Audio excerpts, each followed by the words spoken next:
जय श्री राधे कृष्ण। आप सभी का हमारे YouTube चैनल पे बहुत बहुत स्वागत है। आइए आज सुनते हैं जीवित पुत्री का व्रत की कथा। इसे जितिया व्रत के नाम से भी जाना जाता है और जितिया अष्टमी के नाम से भी जाना जाता है। जितिया का व्रत हर वर्ष आश्विन माह के कृष्ण पक्ष की अष्टमी तिथि के दिन इस व्रत को रखा जाता है। इस व्रत को महिलाएं अपने पुत्र की लंबी आयु की कामना से इस व्रत को रखती हैं और पुत्र की रक्षा के लिए इस व्रत को रखती है। पुत्रों की रक्षा के लिए यह बड़ा ही उत्तम व्रत बतलाया गया है। इस व्रत में जीवित वाहन का पूजन किया जाता है। यह व्रत बड़ा कठिन व्रत माना जाता है। इस व्रत में 3 दिनों तक इस व्रत के नियमों का पालन किया जाता है। सप्तमी तिथि के दिन नहाय खाए का व्रत किया जाता है। अष्टमी तिथि को निर्जला रह करके इस व्रत को किया जाता है और नवमी तिथि को इस व्रत का पारण किया जाता है। तो आइए सुनते हैं जीवित पुत्री का व्रत की कथा। बोलिए प्रेम से जीवित वाहन महाराज की जय। एक समय की बात है कि एक बार नैमिषारण्य के निवासी ऋषियों ने संसार के कल्याणार्थ सूत जी से पूछा कि हे सूत, कराल कली काल में लोगों के बालक किस तरह दीर्घायु होंगे, सो कहिए। सूत जी बोले कि जब द्वापर युग का अंत और कलयुग का आरंभ था, उसी समय बहुत सी शोकाकुल स्त्रियों ने आपस में सलाह की कि क्या इस काल में माता के जीवित रहते पुत्र मर जाएंगे। जब वे आपस में कुछ निर्णय नहीं कर सकी, तब गौतम जी के पास पूछने के लिए गई। जब उनके पास पहुंची तो उस समय गौतम जी बड़े ही आनंद के साथ बैठे थे।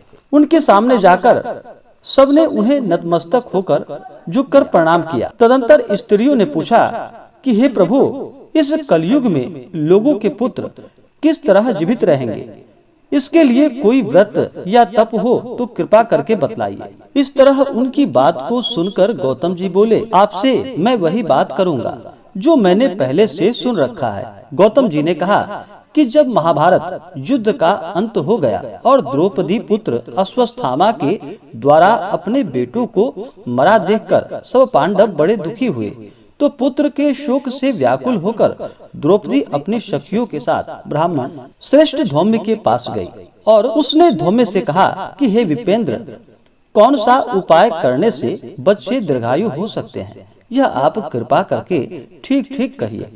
धौम्य बोले कि सतयुग में सत्य वचन बोलने वाला, सत्याचरण करने वाला, समदर्शी जिमित वाहन नाम का एक राजा था।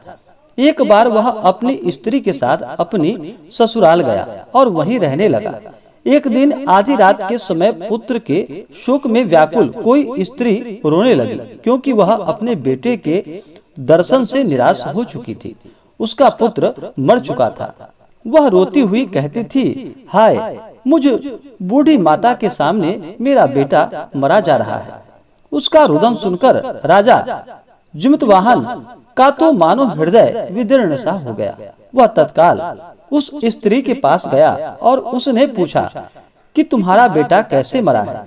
बूढ़ी ने कहा कि गरुड़ प्रतिदिन आकर गांव के लड़कों को खा जाता है। इस पर उस दयालु राजा ने कहा कि माता, अब तुम रो मत, आनंद से बैठो, मैं तुम्हारे बच्चे को बचाने का यत्न करता हूँ। ऐसा कहकर राजा उस स्थान पर बैठ गया जहाँ गरुड़ आकर प्रतिदिन मांस खाया करता था। उसी समय गरुड़ भी उस पर टूट पड़ा और मांस खाने लगा। जब अतिशय तेजस्वी गरुड़ ने राजा का बायां अंग खा लिया, तो झटपट राजा ने अपना दाहिना अंग फेर कर गरुड़ के सामने रख दिया। यह देखकर गरुड़ जी ने कहा कि तुम कोई देवता हो, कौन हो, तुम मनुष्य तो नहीं जान पड़ते। अच्छा, अपना जन्म और कुल बताओ। पीड़ा से व्याकुल मन वाले राजा ने कहा कि हे पक्षीराज, इस तरह के प्रश्न करना व्यर्थ है। तुम अपनी इच्छा भर मेरा मांस खाओ। यह सुनकर गरुड़ रुक गए और बड़े आदर से राजा के जन्म और कुल की बात पूछने लगे। राजा ने कहा कि मेरी माता का नाम शैब्या और मेरे पिता का नाम शालिवाहन है। सूर्य वंश में मेरा जन्म हुआ है और जिमित वाहन मेरा नाम है। राजा की दयालुता देखकर गरुड़ ने कहा कि हे महाभाग, तुम्हारे मन में जो अभिलाषा हो वह वर मांगो। तो जिमित वाहन ने कहा कि यदि आप मुझे वर दे रहे हैं तो वर यह दीजिए कि आपने अब तक जिन प्राणियों को खाया है वे सब जीवित हो जाएं। हे स्वामी, अब से आप यहाँ बालकों को न खाएं और कोई ऐसा उपाय करे कि जहाँ जो उत्पन्न हो वे लोग बहुत दिनों तक जीवित रहें। धौम्य ने कहा कि पक्षीराज गरुड़ राजा को वरदान देकर स्वयं अमृत लाने के लिए नागलोक चले गए। वहां से अमृत लाकर उन्होंने उन मरे मनुष्यों की हड्डियों पर बरसाया।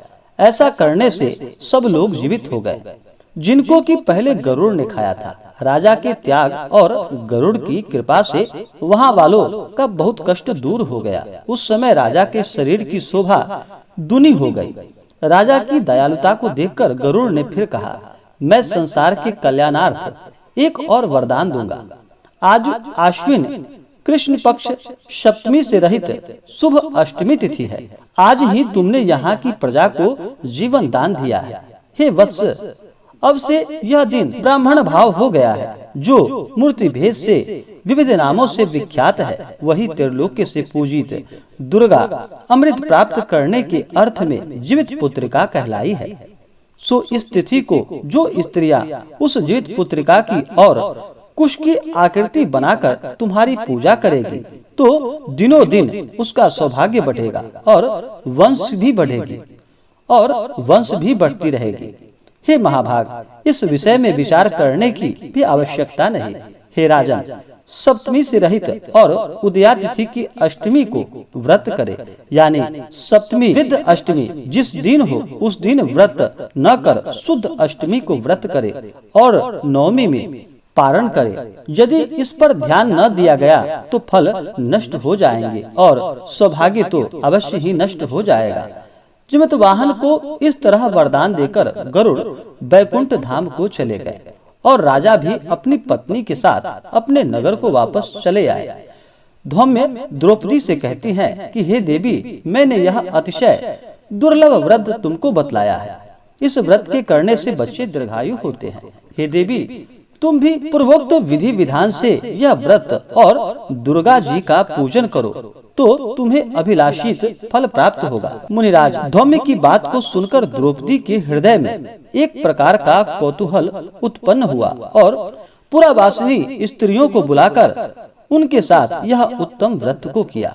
गौतम ने कहा कि यह व्रत और उसके प्रभाव को किसी एक चिल्ली ने सुन लिया और अपनी सखी सियारिन को बतलाया। इसके बाद पीपल वृक्ष की शाखा पर बैठकर उस चिल्ली ने और उसी वृक्ष के एक खोते में बैठकर सियारिन ने भी व्रत को किया। फिर वह चिल्ली किसी उत्तम ब्राह्मण के मुंह से यह कथा सुनकर आई और पीपल के खोते में बैठी हुई अपने सखी को सुनाया। सियारिन ने आधी कथा सुनी कि उसे भूख लग गई और वह उसी समय सबसे भरे हुए शमशान में जा पहुंची। वहां उसने इच्छा भर मांस का भोजन किया और चिल्ली बिना कुछ खाए पिए रह गई। सवेरा हो गया। सवेरे वह गौशाला में गई और वहां गौ का दूध पिया। इस तरह नवमी को उसने पारण किया। कुछ दिनों बाद वे दोनों मर गए और अयोध्या में किसी धनी व्यापारी के घर में जन्मे। संयोग से उन दोनों का जन्म एक ही घर में हुआ, जिसमें सियारिन ज्येष्ठ यानी कि बड़ी हुई और चिल्ली छोटी हुई। वे दोनों सभी शुभ लक्षणों से युक्त थी, इसलिए बड़ी लड़की काशीराज के और छोटी उनके मंत्री के साथ अग्नि के सामने विधि पूर्वक ब्याही गई। पूर्व जन्म के कर्म फल से वह मृगनयनी रानी हुई और बड़ी बहन जिस किसी भी संतान को उत्पन्न करती वह मर जाती थी। और पूर्व जन्म की बातों को स्मरण करने वाला मंत्री की पत्नी ने अष्ट वसुओं से सदृश तेजस्वी 8 बेटे उत्पन्न किए और सभी जीवित रह गए। अपनी बहन के पुत्रों को जीवित देखकर ईर्ष्यावश राजपत्नी ने अपने स्वामी से कहा कि यदि तुम मुझे जीवित रखना चाहते हो तो इस मंत्री के पुत्रों को उसी जगह भेज दो जहाँ की मेरे बेटे गए हैं, अर्थात इसे मार डालो। यह सुनकर राजा ने उस मंत्री के पुत्रों को मारने के लिए कई प्रकार के उपाय किए, पर मंत्री पत्नी ने जीवित पुत्रिका के पुण्य बल से उसे बचा लिया। एक दिन राजा ने अपने आदमियों से उन पुत्रों का सिर कटवाकर पिटारी में रखवाया और वह पिटारी उसकी माता मंत्री की पत्नी के पास भेज दिया। किंतु वे 8 सिर बेशकीमती हीरे जवाहरात हो गए और भले चंगे वो 8 लड़के अपनी माता के पास वापस चले गए। उसको जीवित देखकर राजपत्नी को बड़ा विस्मय हुआ। अंत में वह मंत्री की पत्नी के पास आई और उससे पूछा कि बहन, तुमने कौन सा ऐसा पुण्य किया है जिससे बार बार मारे जाने पर भी तुम्हारे बेटे नहीं मरते। इस पर मंत्री की पत्नी ने कहा कि पूर्व जन्म में मैं चिल्ली थी और तुम सियारिन थी। हमने और तुमने साथ साथ जीवित पुत्रिका का व्रत किया था। तुमने व्रत के नियमों का भली भांति पालन नहीं किया था और मैंने किया था। इस दोष से हे बहन, तुम्हारे बेटे नहीं जीते हैं और राजरानी, अब भी तुम उस जीवित पुत्रिका व्रत को करो तो तुम्हारे बेटे अवश्य ही दीर्घायु होंगे। मैं तुमसे सच सच कह रही हूँ। उसके कथा के अनुसार रानी ने फिर उस व्रत को पूरे विधि विधान, नियम और निष्ठा के साथ किया। तभी से उसके कई बेटे सुंदर और दीर्घायु होकर बड़े बड़े राजा हुए। सूत जी कहते हैं कि सब प्रकार का आनंद देने वाला मैंने यह दिव्य व्रत बतलाया है। स्त्रियां चिरंजीवी संतान चाहती हो तो वे विधि पूर्वक यह व्रत को करें। इसी प्रकार से जो भी सच्ची श्रद्धा और भावना के साथ जीवित पुत्रिका का व्रत करते हैं, व्रत का कथा श्रवण करते हैं, उन्हें सभी प्रकार के सुख और समृद्धि की प्राप्ति होती है। तो बोलिए प्रेम से जीवित वाहन महाराज की जय, गरुड़ भगवान की जय, माता दुर्गा की जय। तो आशा करता हूँ कि यह जानकारी आपको अच्छा लगा हो। ऐसे ही ज्ञानवर्धक जानकारियाँ प्राप्त करने के लिए हमारे इस चैनल पे अगर आप नए हैं तो चैनल को लाल बटन दबा करके सब्सक्राइब करें, साथ में बेल आइकन घंटी को दबाएं ताकि मेरे वीडियो का नोटिफिकेशन आपको समय से मिलता रहे। वीडियो को लाइक करें, शेयर करें, सुखी रहें और स्वस्थ रहें। जय श्री राधे कृष्ण। धन्यवाद।